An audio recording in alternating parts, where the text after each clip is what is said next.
Chapter 1. The Relentless Penance. The battlefield had been the color of blood and fire.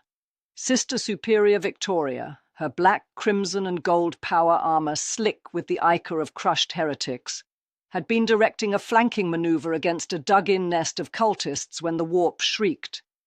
It was a sound that broke the soul, a raw, impossible chord played on the strings of reality itself. A sickly emerald light, utterly profane and unnatural, bloomed around her, not from the weapon of a foe, but from the void itself. The pressure mounted instantly, a crushing spiritual hand that sought to flatten her faith, but Victoria stood firm, planting her boot upon a recently decapitated corpse.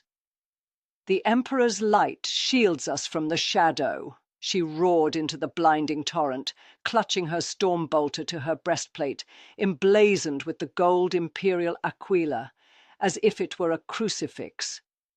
The light collapsed, not in a gentle fading, but in an abrupt, deafening snap. Victoria's world returned with the heavy thud of her landing upon soft, impossibly verdant soil. The air was warm, wet, and smelled of things that should not be. Her auto-senses cycled frantically, flashing an immediate diagnostic. Atmosphere, breathable. Gravity, standard. Location, unknown. Threat assessment, 0. She stood motionless for a full Terran minute, her internal clock struggling to reconcile the sudden absence of combat. The silence was heavier than the roar of battle. This was no ruined planet, no bombed-out manufactorum, nor the foul, smoke-choked air of a typical engagement. She was standing in a field of towering crystalline grass that glowed faintly with its own internal energy. Above her, a sky of impossible blue stretched to meet a massive curved horizon, a vast, perfect arc of land that vanished into the distance. A low hiss of surprise escaped her vox grill. "By the throne! What new deception of the arch-enemy is this?" she said in awe and wonder. Her internal chronometer registered the time. She was alive, her armor integrity sound, her storm bolter still fully loaded, the consecrated oils on her chainsword still glistening. She raised a gauntleted hand, tracing an armored finger along the curved extension that teased itself in the sky. This was not the warp, nor was it an Imperium planet. Something was wrong. Victoria knelt, pressing a gauntlet into the dirt. There were no demonic footprints, no warp-tainted flora. Everything here spoke of a profound, cold design, entirely divorced from the Emperor's holy decree. The sheer scale of the construct suggested technology far beyond even that of the Mechanicus, clean, silent, and utterly alien. She rose, her mind settling on the only logical conclusion, a Xenos trap, a delusion, a place of profound, unsanctioned technological heresy. "If this is the Devil's Garden, then I will plant the seeds of true faith here," she muttered, shifting the storm bolter to a ready stance. "I am Sister Superior Victoria, of the Order of the Bloody Rose. My penance will be wrought in fire and blood. This unholy firmament must be cleansed." She advanced toward a distant tree line of segmented flora, her boots sinking a couple of inches into the dirt with each step. Her power armor hydraulics whispered softly, a stark contrast to the buzzing insects and the light chirping sounds of local fauna. She had walked for perhaps a league when her helmet's directional microphone picked up audio that chilled her more than any daemon's roar. The sound of mechanical voices speaking in tongues, punctuated by the unmistakable oily fizz of plasma discharge. Threat assessment, active. Victoria quickly moved into a crouch behind a cluster of alien thorns, activating her magnified optical feeds. Ahead, a patrol was traversing the shallow turquoise river that cut through the grassy plain. She saw 3 distinct species of Xenos. The first were small, stunted bipeds clad in crude orange armor, staggering and screeching. The second were taller, bipedal avian creatures with 3-pronged feet and primitive shields. and finally, a squad leader, a massive purple-armored brute with a sharp avian-looking helm, walking with an arrogant, heavy stride, carrying a weapon that seemed to glow with stored violet energy, a Sangheili warrior. They were not Chaos, they were not Eldar, they were not Greenskins. They were an entirely new form of Xenos abomination, and they were fouling this ground with their presence. A surge of righteous fury, ice-cold and absolute, flooded Victoria's soul. It mattered not where she ended up. Xenos were Xenos, and Xenos were mere vermin. They had no reverence, no understanding of the golden devotion to the God Emperor. They were to be eradicated, utterly and without reprieve. Victoria took a furious, heavy step forward, exiting the cover of the thorns. Her vox grill crackled as she recited her battle prayer. The God Emperor of mankind sees us. By his divine will, I deliver his judgment. She aimed the Storm Bolter, a twin-barreled engine of destruction, at the Sangheili. She did not bother with single shots. She squeezed the trigger and held it down. Twin streams of mass-reactive bolt shells, each one a miniature missile capable of punching through ceramite, erupted from the muzzle. The air cracked with the sound, shattering the unnatural silence of the ring. The Sangheili was struck mid-stride. The first bolt shredded its energy shield, the second ripped into its purple armor, and the third and fourth detonated inside its torso, turning the Xenos commander into a cloud of steaming, shredded meat and violet ichor. The lesser Xenos scattered, squawking and firing wildly. The Kigyar's shields flared as Victoria shifted her aim. The bolt shells hit the shields, forcing the creatures to stagger, and she followed through with another short burst. Bolt fire struck the Ungoi, causing them to explode into bright blue gore and scorched armor fragments. One Kigyar tried to bring a needler to bear, but Victoria's armor made her too fast. She closed the distance, bringing up her ferocious chainsword to bear, letting its teeth grind the alien's flesh into pulp. The battle lasted 33 seconds. Victoria stood amidst the smoking ruins of the Xenos patrol, her boots slick with alien blood. She looked down at the remains, a grim satisfaction settling in her breast.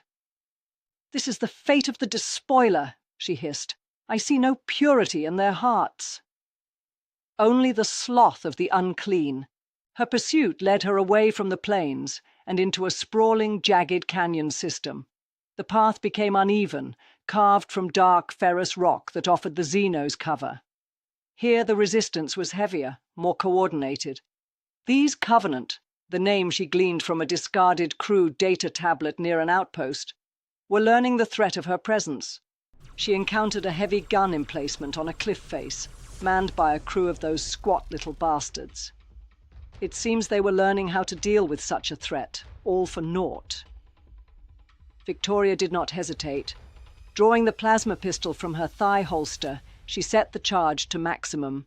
The air around the weapon shimmered with barely contained energy. She braced her arm, aimed for the beast's unprotected head, and pulled the trigger. A blinding, incandescent bolt of blue energy screamed across the canyon. It struck the gunner just below its helmet. The sheer thermal force caused the creature's head to flash boil and vaporize instantly, leaving a clean, smoking cavity where its skull had been. The sizzling body slumped, plummeting down the canyon's side. She reholstered the pistol, its heat shimmering, then charged forward, utilizing the natural concealment of the canyon's winding paths. She heard the frantic, multilingual chatter of her foes echoing off the rock. A group of 3 Sangheili, clad in deep red armor, rounded a corner, their plasma rifles already spitting sapphire death. "Heresy! Unclean!" Victoria cried, charging into the very heart of the plasma fusillade. The energy bolts hammered against her ceramite armor. The auto-dampeners screamed a high-pitched warning as the heat built up, but the faith-forged plate held firm. She was a moving shrine of imperial wrath. The storm bolter thundered, delivering controlled bursts of piety. The first Sangheili staggered, its legs dissolving in explosive fire. The second tried to arm a glowing blue ball of plasma and received a kick in the stomach. The Xeno warrior panicked as the ball stuck to its own helm, and it vaporized in a flash of white-blue plasma fire. The third roared in defiance at the Sister Superior, dropping its weapons and activating 2 plasma blades. With the ravenous roar of its motor, Victoria ignited her chainsword. The teeth, honed to monomolecular sharpness, danced along the blade, a physical expression of the Emperor's righteous anger. The Xenos tried to parry her, but the chainsword did not care. It devoured. The crackling teeth tore through the energy field and the armor beneath, soaring into the Sangheli's chest cavity. A spray of bubbling blood and shredded viscera rained over Victoria's helm. She pulled the roaring blade free and immediately spun, bringing the chainsword down in a clean, diagonal arc that cleaved the bastard's torso in twain. She stood momentarily in the aftermath, the scent of ozone and cooked meat heavy in the air. Her systems registered the damage, minor burns to her external coating, but the armor was intact. "I am purified through your destruction, aliens," she declared, her voice cold and devoid of pity. Eventually, the canyon opened into a vast, rolling jungle environment where the alien trees created a permanent, humid gloom. The Covenant presence became even more frantic. Reports had been passing through the ranks, scouting parties discovering remains of their comrades and passing the news up through the ranks. They had realized that the solitary gold-crested warrior was not a passing threat, but an apocalyptic force. Victoria had to move quickly, pushing aside the thick, segmented leaves of the island jungle. She used the storm bolter to carve pathways through the foliage, scattering the Xenos and their desperate ambushes. Here, the brush was thick, but it gave way now and again to a beach where the waves lapped at the shores. Were it not for the scattered corpses of the Xenos she'd slain, it would have been almost peaceful, Victoria mused as she gunned down fleeing jackals.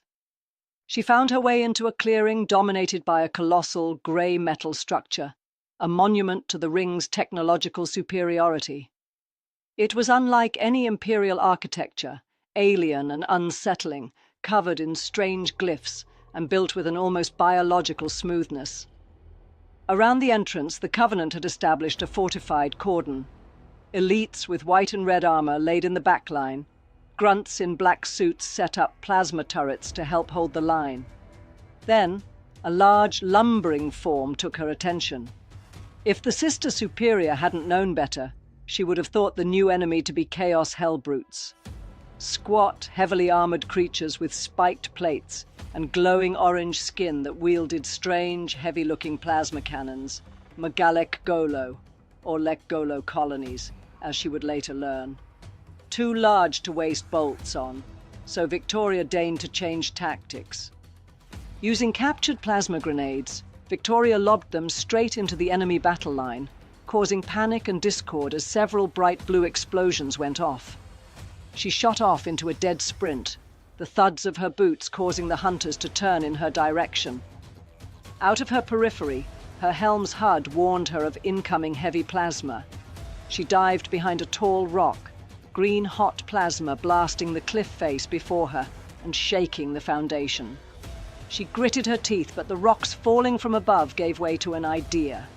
She used her chainsword, hacking away at the rock's base and leaving deep cuts. Gravel and stone flew every which way, the structure of the rock starting to give way and even beginning to crumble. With a mighty battle cry, she kicked the rock forward, causing it to crash down onto the armored alien bastards. The cries of agony made her smirk as she observed her handiwork. The Lek Golo were twitching and unresponsive as remaining Sangheli and Ungoi fired their weapons at her. She knew their patterns by now, and became a dance of faith and death as she gripped her chainsword. Needles hissed past her as she ducked and spun to get close, hacking the head off of 2 grunts with one swing.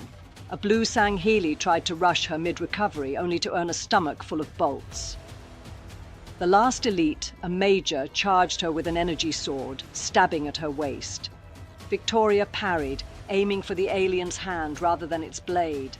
The elite howled in fury, only being able to grasp her neck with its remaining limb, before the battle sister sliced upwards, showering herself in purple ichor. It gurgled into a dying heap. The area lay still once more. I came to this false sanctuary to remind you, aliens, that the only true salvation is death. Her voice echoed across the island, kicking aside the crimson corpse. She fell onto a single knee in prayer. Victoria, by this point, had fought for what her armor chronometer now estimated to be 8 hours of non-stop, intense conflict. The sun was dipping below the impossible arc of the ring, casting long orange shadows across the alien hills. Her armor was scarred and lightly damaged, its paint chipped and burned by plasma fire. Despite everything, she was functionally perfect, her zeal entirely undiminished. She had broken the back of the resistance in this sector. Now, guided only by an ingrained need to find the source of the heresy, she finished her prayer and rose back to her feet to check her war gear. The storm bolter that faithfully served her since the beginning of this misadventure was worn. Dirt and blood caked all over its cold metal frame. Freeing the large magazine to examine the bolts inside, it held half its capacity. She had one last spare when the need came about. Next was her plasma pistol, surprisingly still intact and quite full of ammo. Her chainsword had seen better days, but it seemed satiated from the constant bloodshed. She would have no choice but to procure other weapons soon, she thought, as she glanced around the carnage. Tilting her head until she felt her neck pop, Victoria stepped over the alien bodies and into the metal structure's entrance, unsure of what she would find, but resolute that she would see this campaign through to the end. If you enjoyed this story, be sure to like and subscribe, as your support means everything to the Warp writer. Leave your feedback, as it is invaluable. Until next time.